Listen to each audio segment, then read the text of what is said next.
Investing can be very confusing and complicated, and many people just don't know where to start. So, I wanted to make this video just to give people a basic idea of what they can do without the help of a financial advisor, because many of us feel helpless in that we just need to turn everything over to someone, pay them a bunch of money, let them get a percentage of our account value, and then let them just handle everything. But really, there are a few steps that everyone can take without having to pay anyone. And first, it starts off with a budget. It's very easy to actually set a budget. You don't have to tediously write down all your expenses. You don't have to mark everything down in Excel unless you're a recovering CPA like I am and like to keep track of everything in intricate detail. But what you can do is use a website called Personal Capital, personalcapital.com. And what they actually do is allow you to link all of your accounts together, your investment account, checking, savings, credit card statement, and you can see everything in one place. This makes investing and budgeting so much easier. And they even send you emails with how much money you're spending each month and if you spent more or less money the previous month. And that will help you focus on what your day-to-day expenses are, or your monthly expenses, since that's really how a lot of us think of money, is in terms of monthly expenses. Now, we should also think about what we can do to cut back. And one of the main expenses that we all pretty much have is the cost of our internet service provider. A lot of us use companies like AT&T and Comcast. I actually had to switch to Comcast because my connection was too slow with AT&T. And Comcast, I believe, is known for increasing their rates periodically each year. And that doesn't have to be the case if you just remember to negotiate. Now, I used to negotiate every year, but then I realized I could actually call them up every few months because there's always a different deal. You can save sometimes $10, $20 a month, or perhaps more, just by remembering to pick up the phone, call them, and negotiate with them. And not even negotiate, but tell them you might be leaving and ask them if there's any better deals, otherwise you might leave. And in many cases there are. Now, this might sound obvious, but sometimes it's good to get a reminder. Another area we can cut back is the cost of food. It's very easy to cut back on meals and entertainment, but we don't always want to do that. And while it's not easy to change our eating habits, this is one of the most important ways that we can not only save money immediately, but save money over the long term by improving our health. Something I've done is called intermittent fasting. And I won't go over all the details of intermittent fasting and all the health benefits, but what it basically means is that you're condensing your eating down to a specific window. You might be fasting every other day, but I think the easiest way to do it is to eat within an 8-hour window, maybe 9 hours if it's a little bit harder. You can even condense it even further. So for example, I eat between the hours of 10 and 6. And measuring my grocery expenses each month, and I've actually been tracking this for years, I spend now probably about $300 or $400 less on food each year, simply because I'm eating less. If you take 400 divided by 12 months, that's about $33 a month that you can actually save in groceries. And if you calculate the cost, or really the savings, just by investing an extra $30 a month, it's incredible what a difference that can actually make. I haven't actually calculated that, but in another video, I can easily do that for you if anybody really wants to know. So once you have a budget, you then have to start thinking about, what do I do with my money? It's a good idea to have at least 6 months worth of cash on hand just to have for emergencies or basic medical expenses. It's just easier to have liquidity, especially if you have to pay off debt. And that's the first thing I want to talk about is, do you have debt? And what kind of debt is it? Is it student loans? Is it a car payment? Is it credit card debt? Now, if it's credit card debt, unless you have a 401k match and you contribute up to the match, which you should pretty much always do, assuming you have the cash flow to put away, is that you should really seriously consider, once you've maxed out and gotten the full match for from your employer, assuming you have it, is to focus on paying off that credit card debt first.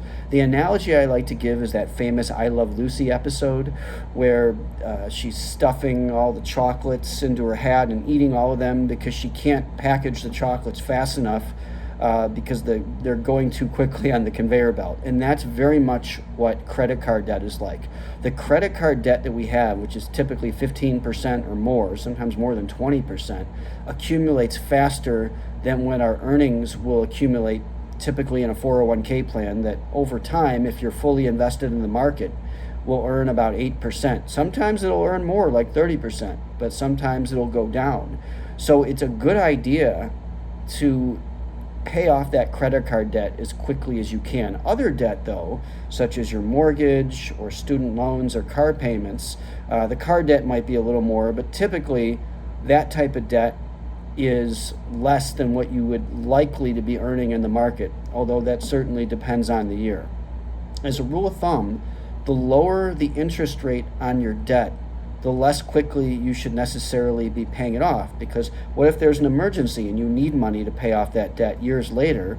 You're better off having accumulated as much as possible in a retirement savings account, where there are sometimes exceptions to withdrawing without having to pay a 10% penalty, like education expenses, disability, health care, medical expenses, buying your first home. So don't just think about paying off debt and getting rid of debt. While that's important, it's also important to accumulate wealth. So this is always very individualized, and if anyone wants to send me an email, my email's in the description. I'm happy to answer anybody's questions. Now, I want to also talk about 401ks and IRAs. The IRAs are known as individual retirement accounts. And there are two types of IRAs. There are two main types. There's also a SEP IRA. I won't go into that in this video. That'll be a little bit of a different discussion. But the main types of IRAs are a traditional IRA and a Roth IRA. The traditional IRA, as well as the Roth, have lower contribution limits than a 401k plan. I believe it's $6,000. And it might be $6,500, I'd have to check, but it's one of those, and it's much less than a 401k plan. The 401k plan allows for contributions of $19,000 per year, whether it's a Roth or a traditional, and there can also be a Roth 401k plan. The Roth is not separate from the 401k, it's simply a different way to contribute based on how much you're going to be taxed, or whether you're going to be taxed.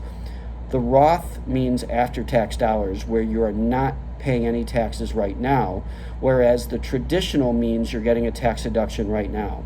The higher the tax bracket that you're in, the more advantageous it is to get that tax deduction right now, especially if you're a diligent saver and you otherwise wouldn't blow the money that you're saving as a result of paying a lot less in taxes. The Roth IRA, though, if you're wealthy, can also have advantages, and it's what's known as tax diversification if you split up your contributions between the Roth and the traditional.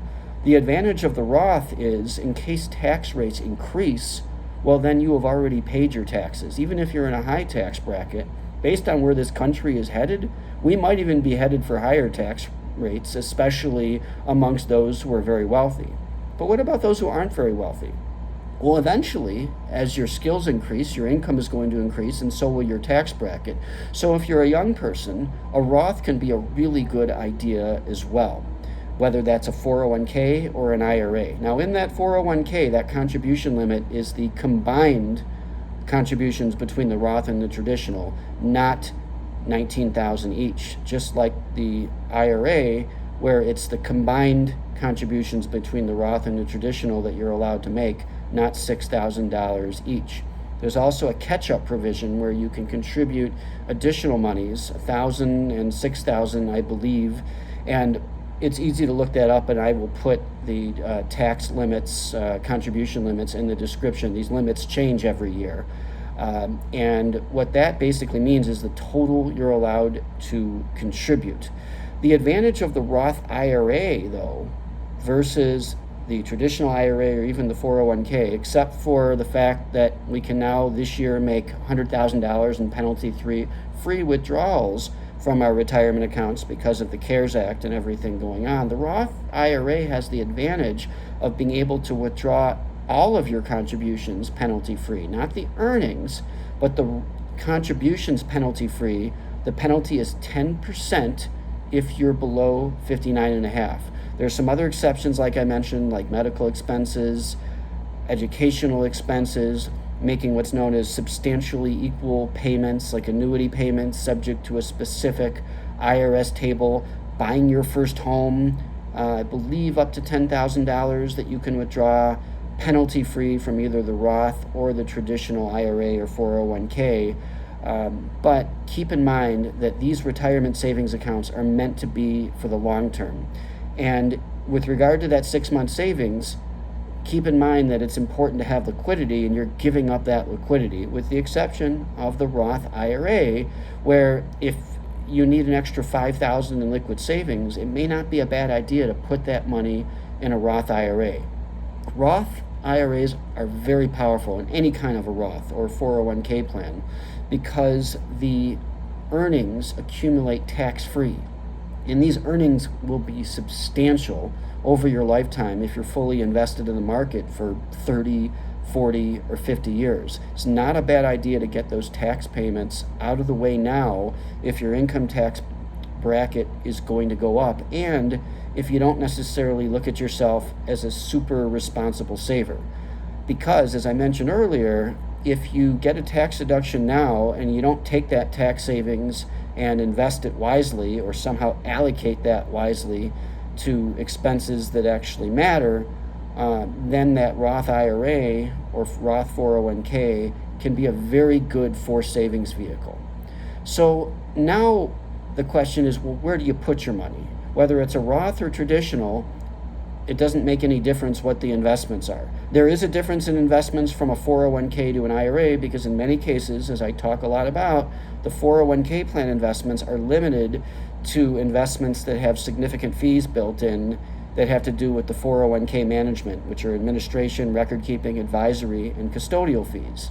Not always, especially if you're at a large company where those expenses are minimal, but in many cases, there are going to be significant additional fees, and your investment options will be limited in a 401k plan. Sometimes there are good investment options, but sometimes there are investment options that you should have, and in many cases, I should say, that you can't have, that you would otherwise be able to get in an IRA. So where do you put your money? The easiest way to invest your money, especially if you're young, is a maybe even overly simplified way, is just to put all of your money in what's known as a total stock market index fund or S&P 500 fund. Through an IRA, you can get a total stock market index fund through Charles Schwab at 0.03%. Not 3%, not 0.3%, but 0.03%. To quantify this, and I've done this in other videos, 3% of $100,000 is $3,000. 0.3% is $300. 0.03% is $30. So you can literally have a management fee of $30 for every $100,000 you invest, or $15 for every $50,000 you invest. And you don't need $50,000 to invest in an IRA. I don't know all the minimums, but they're really small, and you don't have to be rich to start investing. So many people are intimidated, not knowing what to do, thinking they have to pay a financial advisor. But if you read books like Simple Wealth, Inevitable Wealth by Nick Murray, which is a good basic guide to investing, it's over 20 years old, or Chris Carosa's Hey, What's My Number, that really hones in on what's important in terms of how to retire comfortably, you'll have a really good idea of basic investing skills. I'll summarize these books for you, though, if you don't want to read them. In Simple Wealth, Inevitable Wealth, it simply suggests that stocks appreciate more than bonds, and bonds are more like a tranquilizer that will make you feel better. If you have the patience and the stomach to invest in stocks for the long run, that's the best way to truly grow your wealth and keep pace, or really outpace, inflation. In Chris Carosa's Hey, What's My Number, he talks about 3 basic factors that affect your ability to retire. It's when you start saving, how much you save, and when you retire. You have to start saving early if you want to retire comfortably, or I should say maximize the chances of retiring comfortably. You don't absolutely have to, it's just much easier. And the longer you wait, the more you have to put away each year in order to be able to retire in the way that you really want. Then there is how much you save, and that all has to do with budgeting and debt, which is what I talked about earlier, and I'd be happy to talk in more detail with any of you free of charge, just exchanging a few emails or even a phone call. It's no problem, because my advisory services focus on providing advice to business owners with respect to their group-sponsored retirement plans. So I want to provide as many free resources as possible to everyone. And then, of the third factor, when to start saving, how much to save, and when to retire, about this third factor, you can actually work an extra 4 to 6 months and basically make up for all the investment mistakes that you make. To quantify this, let's say you're making $100,000 and you make $50,000 worth of investment mistakes. Well, you work an extra 6 months and you make an extra $50,000, or perhaps a little bit more because you have to pay taxes on that. But you get the idea that retirement is very much in your control, and that is actually investor behavior that primarily determines our ability to retire, than always trying to pick the best stocks or the best mutual funds. Now, you can diversify a little bit more, where I mentioned you should invest in a fund like a total stock market index fund at a very low cost. That's fine. But if you want to diversify a little more, thinking maybe international will be better than US stocks, you can also buy an emerging markets or international total stock market index fund. Companies like Vanguard and Schwab, and now Fidelity, at least in the last few years that I've noticed, offer very low cost, passively managed index funds that simply mirror the market, and you don't have to pay any extra fees to a fund manager beyond what you should. Fidelity actually, within a 401k plan, offers a total stock market index fund at 0.015%. So if you have a 401k plan and there's a low-cost index fund available, check what's known as the expense ratio or management fee, and then ask your employer if they can exchange that or add the Fidelity Total Stock Market Index Fund. It's not a big difference, but even $15, $20, $30, $50 a year over decades can make a big difference in your portfolio, so it definitely doesn't hurt to ask. There's also concerns that I have about long-term inflation. I would highly recommend listening to Peter Schiff or Lynn Alden. I'll put that in the description as well. These two individuals are experts on investing in precious metals as a means to protect yourself from the value of the dollar, and understanding how to give a detailed economic outlook. They are great. They have tons of videos out there. I'll put a few of their videos in the description as well. And the basic idea is that in times of inflation, precious metals can be very advantageous in terms of protecting your assets against the declining value of the dollar. Not always. Sometimes during certain types of inflation, gold and silver do not always increase. But when there is a loss of confidence in governments, not just the US government, but all governments, given how much money all these governments are printing because of the need for these stimulus packages, or at least the perceived need, and all this money that's being printed to stimulate the economy, and this artificially low interest rate environment that we might be in for a long time, it means our dollars are going to be worth a lot less. Imagine a monopoly board and playing Monopoly, and then someone dumping a bunch of additional money onto that monopoly board. And you own all these hotels, and now anyone who lands on your hotel has a bunch more money to spend. Aren't you going to raise the price of your hotel? And when you were a kid, even if you're young, do you remember what things cost? What a car cost? What a house cost? Just what gas cost? The one immutable truth, along with death and taxes, is inflation, or the government printing money. And inflation is a hidden tax. So there's really not more truths than death and taxes. It's death, taxes, and inflation, with inflation being a tax that we don't really think about. So in summary, if you set a budget, think about paying off that high interest debt first, contributing up to the match if you have one with your employer, or if you're not employed, or if you're not employed, or you need to have earned income, for example, with an IRA. But if you're employed and you don't have access to a 401k plan, then absolutely consider contributing to either a Roth or a traditional IRA, depending on your circumstances. I'll do another video with more advanced retirement planning strategies, but I hope this was a very helpful beginner's guide to investing. And once again, please feel free to contact me with any questions that you have.